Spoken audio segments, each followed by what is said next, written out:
ಭಾರತಕ್ಕೆ 2 ದಿನಗಳ ಪ್ರವಾಸ ಕೈಗೊಂಡಿರುವ ಸೌದಿ ಅರೇಬಿಯಾ ವಿದೇಶಾಂಗ ಸಚಿವ prince Faisal bin Farhan Al Saud ಅವರು ದೆಹಲಿಯಲ್ಲಿಂದು ಭಾರತದ ವಿದೇಶಾಂಗ ಸಚಿವ ಡಾ ಎಸ್ ಜೈಶಂಕರ್ ಅವರನ್ನು ಭೇಟಿಯಾಗಲಿದ್ದಾರೆ.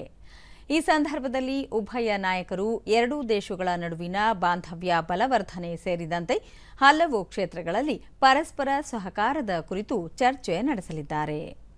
ಭಾರತ ಮತ್ತು ಸೌದಿ ಅರೇಬಿಯಾ ದೇಶಗಳ ನಡುವೆ ಶತಶತಮಾನಗಳ ಹಳೆಯ ಆರ್ಥಿಕ ಮತ್ತು ಸಾಮಾಜಿಕ ಸಾಂಸ್ಕೃತಿಕ ಸಂಬಂಧಗಳಿವೆ. ಎರಡೂ ದೇಶಗಳ ನಡುವೆ ಸೌಹಾರ್ದಯುತ ವಾತಾವರಣ ಏರ್ಪಟ್ಟಿದೆ. ಭಾರತವು ಸೌದಿ ಅರೇಬಿಯಾದ 2ನೇ ಅತಿದೊಡ್ಡ ವ್ಯಾಪಾರ ಪಾಲುದಾರ ದೇಶವಾಗಿದ್ದರೆ ಸೌದಿ ಅರೇಬಿಯಾವು ಭಾರತದ 4ನೇ ಅತಿದೊಡ್ಡ ವ್ಯಾಪಾರ ಪಾಲುದಾರ ದೇಶವಾಗಿದೆ. ಸೌದಿ ಅರೇಬಿಯಾದಲ್ಲಿ 2.65 ಮಿಲಿಯನ್ಗೂ ಹೆಚ್ಚು ಭಾರತೀಯ ಜನಸಂಖ್ಯೆ ಇದ್ದು ಇದು ಸಹ ಎರಡೂ ದೇಶಗಳ ನಡುವೆ ಉತ್ತಮ ಸೇತುವೆಯಾಗಿದೆ ಹಾಗೂ ವಾರ್ಷಿಕ ಹಜ್ ಯಾತ್ರೆ ಕೂಡ ಭಾರತ ಮತ್ತು ಸೌದಿ ಅರೇಬಿಯಾ ದ್ವಿಪಕ್ಷೀಯ ಬಾಂಧವ್ಯಕ್ಕೆ ಮೂಲಾಧಾರವೂ ಆಗಿದೆ.